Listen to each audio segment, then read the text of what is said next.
नमस्कार, ये है रेडियो हिंदुस्तान और मैं हूँ आरजे अंजू। मित्रों, आज स्वतंत्रता दिवस है 15 अगस्त। आज के दिन हमारा देश स्वतंत्र हुआ था, पराधीनता की बेड़ियों से आज़ाद हुआ था। हमारे देश के शूरवीरों ने अपने प्राणों का बलिदान कर कर हमारे देश को स्वतंत्र कराया। ऐसे वीरों को हम नमन करते हैं।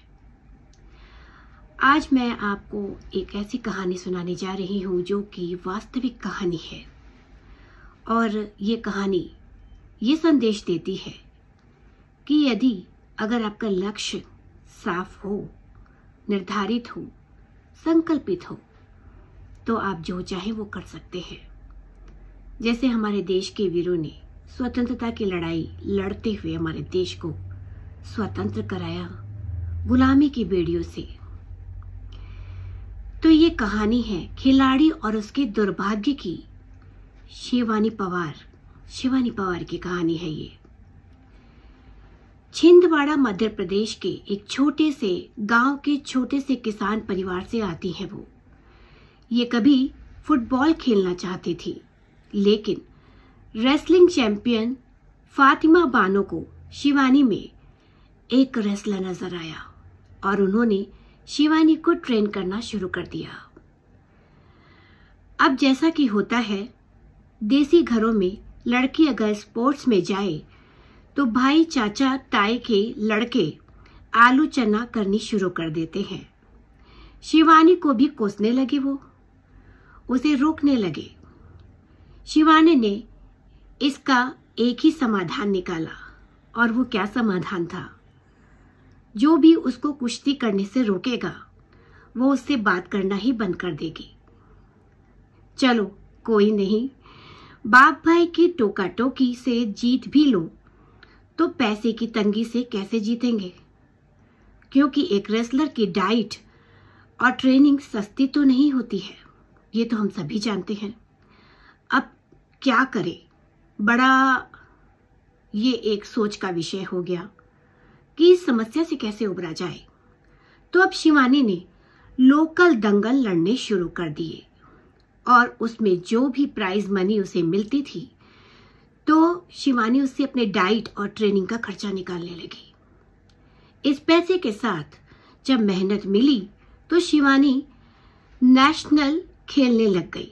जी हाँ, राष्ट्रीय स्तर पर वो खेलने लगी, जिसमें बेहतरीन प्रदर्शन के साथ जब उन्हें मेडल मिलने शुरू हो गए तो उनकी जीत का स्वाद दुगना हो गया। 2021 अंडरवर्ल्ड 23 चैंपियनशिप के 50 केजी कैटेगरी में शिवानी ने राउंड 16 में पहले बेलारूस की पहलवान को पटक के हराया।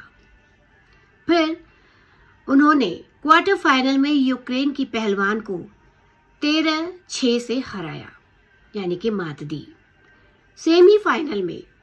सेमीफाइनल में फिर रशियन पहलवान को पटक के हराया, और फाइनल में अमेरिकन दीदी से हार गई।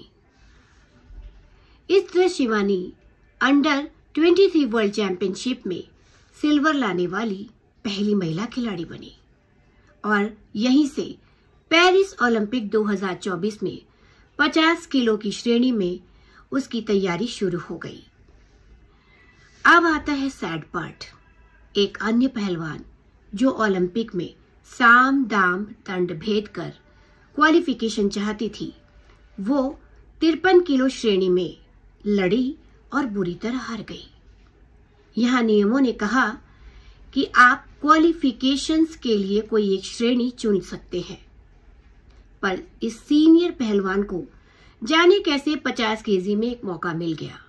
अब यहाँ शिवानी का कहना है कि वो अच्छी भली 5 पॉइंट आगे चल रही थी, और अचानक रेफरीज उसके अगेंस्ट पॉइंट्स देने लगे और वो हार गई। पर जो जीत के ओलंपिक गई, उसने कैसा कीर्तिमान रचा और फिर कैसे उसका फाइनल मिस हुआ, ये बात बताने की जरूरत नहीं। बताने वाली बात यह है कि जब विनेश 53 में नहीं जीत पाई और उन्होंने 50 किलो में लड़ने का निर्णय लिया, तब शिवानी के मैच को 4 घंटे तक रोक कर रख दिया गया ताकि विनेश तैयार हो सके। शिवानी का कहना है कि जब उन्होंने रेसलिंग छोड़ने की धमकी दी तब मामले की गंभीरता को समझ उनका मैच हुआ और वो हार गई। इसके अलावा शिवानी ने भारतीय कुश्ती संघ को इसकी शिकायत भी की। इन सब नेगेटिव बातों के इतर खुशी की बात यह है कि शिवानी का मनोबल अभी भी कायम है। वो अगले ओलंपिक की तैयारी करना चाहती है। शिवानी का इंस्टाग्राम यदि आप देखेंगे तो उनके द्वारा लिखे गए 2 कोट्स पढ़कर ही आपको समझ आ जाएगा कि वो कितनी पॉजिटिव लड़की है। पहला कोट था, मंजिल पाने की उम्मीद मत छोड़िए क्योंकि सूरज डूबने के बाद ही निकलता है दोबारा। और दूसरा कोट कुछ यूं था कि जिसकी गति और मति सत्य की होती है उसका रथ आज भी श्री कृष्ण चलाते हैं। भविष्य के लिए बहुत बहुत शुभकामनाएं उनको मेरी और हमारी टीम की ओर से। सौभाग्य न सब दिन सोएगा, देखे आगे क्या होएगा। तो आज के लिए इतना ही। मैं लूंगी आपसे अनुमति, फिर मिलूंगी जल्दी ही आपसे।